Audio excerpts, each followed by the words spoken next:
oyo eza na mwa mbilinga na kati ya ndako na biso et biso ba nationaux to réaffirmer attachement na biso et pas leadership ya parti na biso oyo eza leadership moko compétent oyo bazosa la biso musala mara oyo babanda na biso na difficulté nga mituna ka air moko na biba ndeko bazoloba lelo soki tangu le vieux docteur Tshisekedi akufaki pe à son âme tangu akufaki soki parti tikala na maboko na bango to yebitende ero tangu tout to kuma na kata FCC donc yebani nde bazana ba yebi ba chulumbu ba yebi bana ils savent comment va se comporter donc de réaffirmer attachement à biso et pas il y a donc en quelques lignes mon thème vraiment il y a déclaration de biso de xénophobie qui a dangereusement ressurgi dans les provinces du Sud Kivu, de l'espace Katanga et du Congo central. Le caucus alerte le gouvernement de la République pour que des mesures sécuritaires soient prises en toute urgence en vue de protéger les personnes vulnérables avant que le pire arrive. Quarto, concernant la situation qui prévaut au sein de notre cher parti l'UDPS, le caucus réitère son soutien indéfectible au président intérimaire, l'honorable Jean-Marc Kabunda Kabound, et le secrétaire général Augustin Kabuya Chilumba.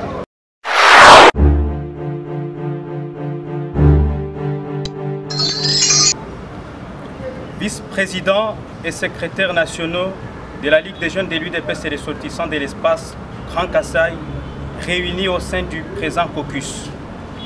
Après avoir décortiqué la situation politique que traverse actuellement notre beau pays, la RDC, et notre cher parti, l'UDPS, faisons la déclaration dont la teneur suit.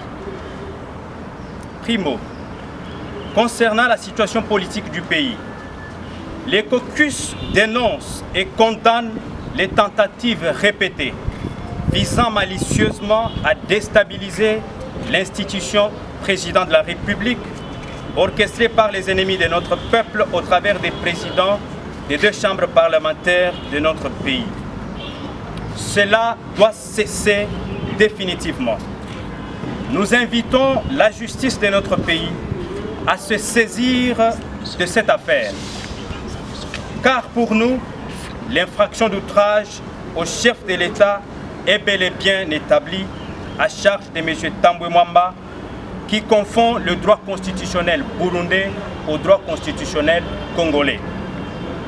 Secundo, par ailleurs, le caucus salue le professionnalisme et la rigueur scientifique de la Cour constitutionnelle qui a rendu un arrêt historique ayant déclaré conforme à la Constitution l'ordonnance présidentielle du chef de l'État qui prononce l'état d'urgence, déjouant ainsi les complots ourdis contre le président de la République, chef de l'État, suivant sa propre jurisprudence.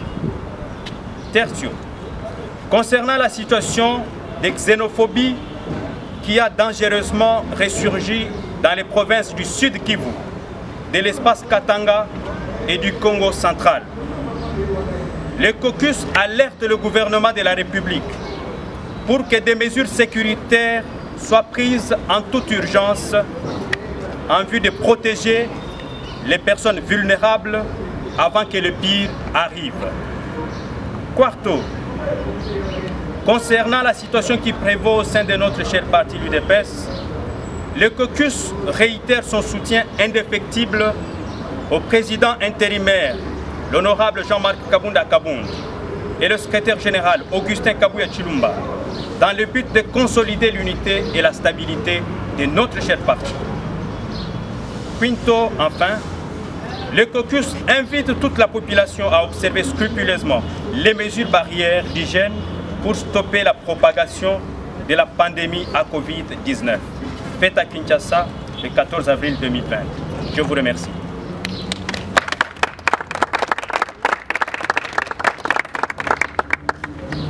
Est-ce qu'il y a comme un moment pour se tenir yango boyena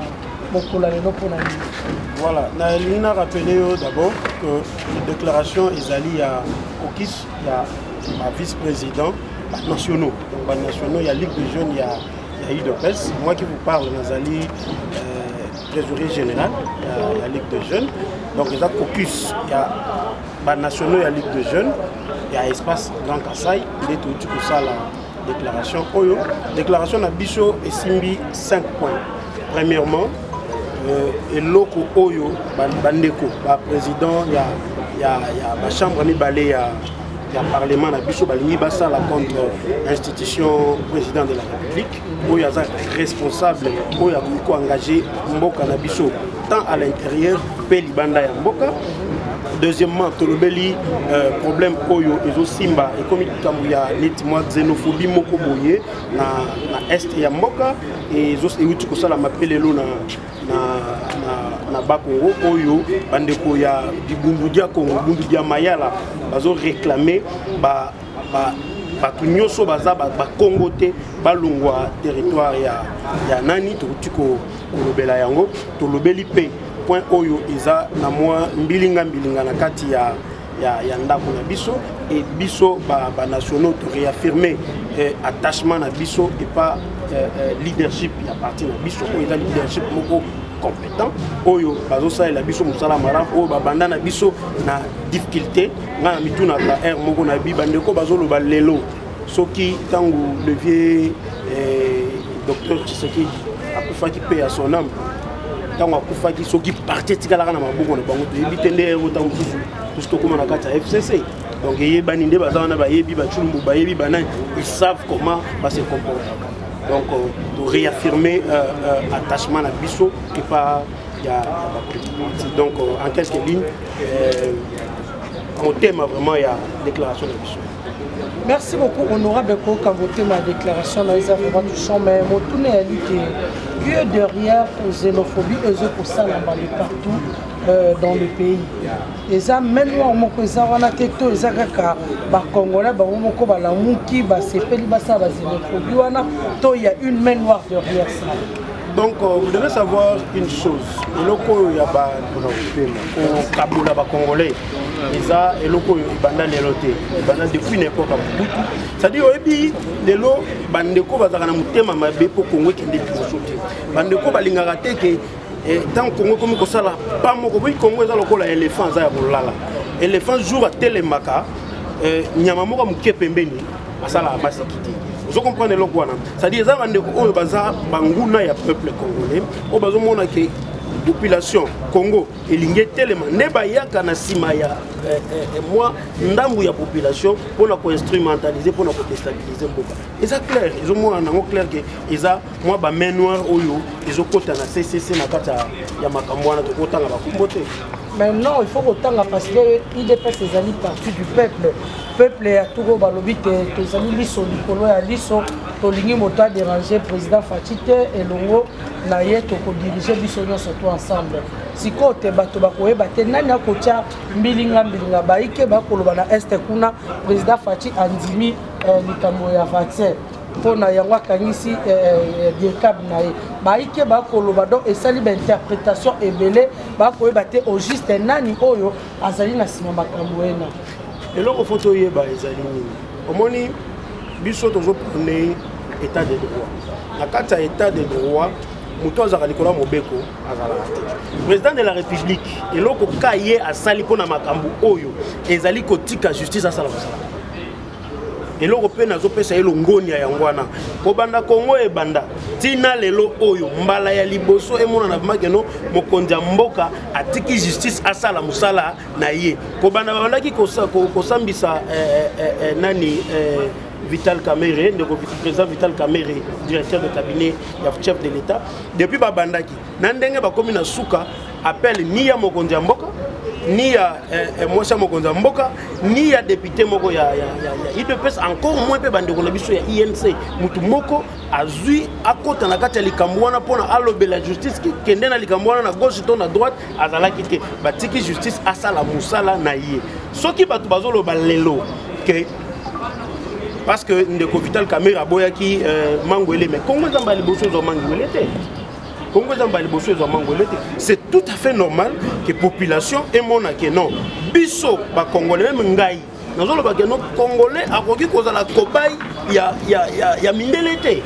Vous comprenez? C'est ça le problème. Et ça problème, il y a essai, tout ça problème, il y a vaccin. Parce que le vaccin, ils ont protégé nous maladie parce que nous avons vaccin, rouge, maman a sorti le vaccin.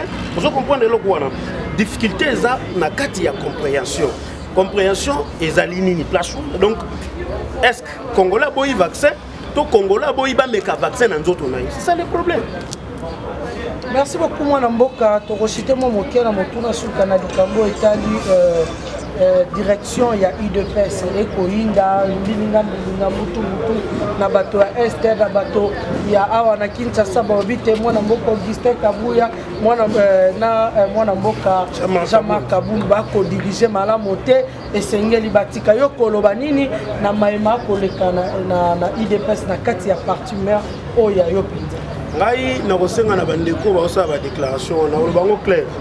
Ndeko Paul Tshilumbu o eza déclaration na ye ya liboso te. Asalitala ba déclaration ebele. Mais ça nango sans effet. Et ça sans effet pourquoi?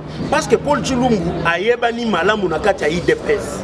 Aza muto musala na ye ezali koluka moi komilongola kosala moi différence moko boye mena désordre. Na kati na bango wana muto kotelema liboso ya Jean-Marc Kabund, muto kotelema liboso ya Augustin Kabuya azati.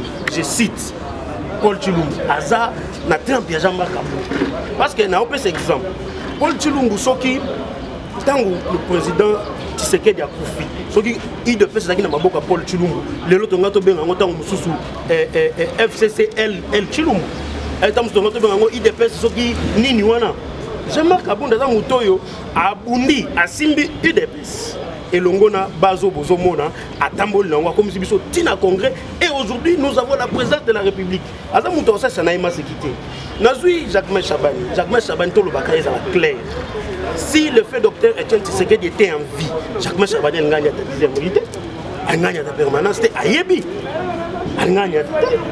Et puis Jacques Chabani, oui, ayebi makambo sala makambo président Tshisekedi a funda eti na tribunal. Pour le makambo ba détournement, oyebi te. Oh non, on va bosser non. Mutoposani azate mikanda ezali président Tshisekedi a funda eti na tribunal.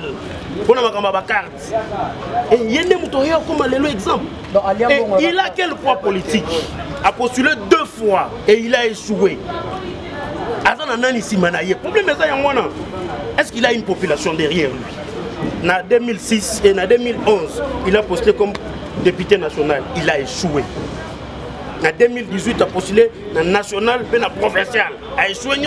C'est parti 2 sièges. Vous comprenez? Il a échoué. Paul Tshilumbu a combien de fois dans Tchao? Vous vérifiez. Et ça, c'est une de moi. Moi je peux comparer Paul Tshilumbu na Chibalabala na Masina na Tchango au télématin. C'est pas parce qu'on a moi makambo leka na télévision ko loba na moi ndenge moko boyena na copie ko so na ba journaliste o leka ka nyoso et o pesa force te Jean-Marc a sali sorti na ye awa contre nani président ya Sénat pour sentir sorti moko musclé. Vous avez au télémi pour déclarer n'importe quoi inutilement. Donc, il faut oser un parcours. Vous avez quel parcours? Jacques Chabani a postulé en 2011, il a échoué, lamentablement échoué. A postulé en 2018, il a lamentablement échoué. Jean-Marc Kabunda Outi l'intérieur, il est venu ici. Vous avez vu combien de fois ça dans le monde?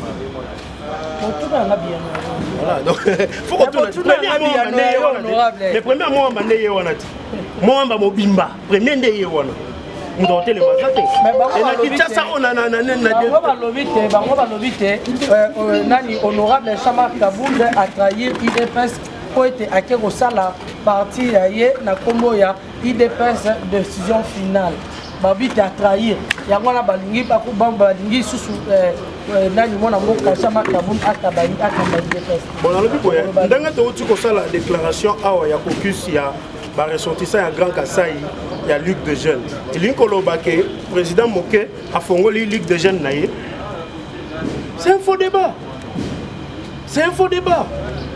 C'est vraiment un faux débat. Il y a combien de structures dans Katia IDPS? Et ça, t'as là. Et bien, donc, nous sommes dans la Majama Kabou. Batanga Skom, Koyangé Zawad. Nous avons un débat qui est dans la structure, la motocycliste, la structure est belle dans Katia IDPS.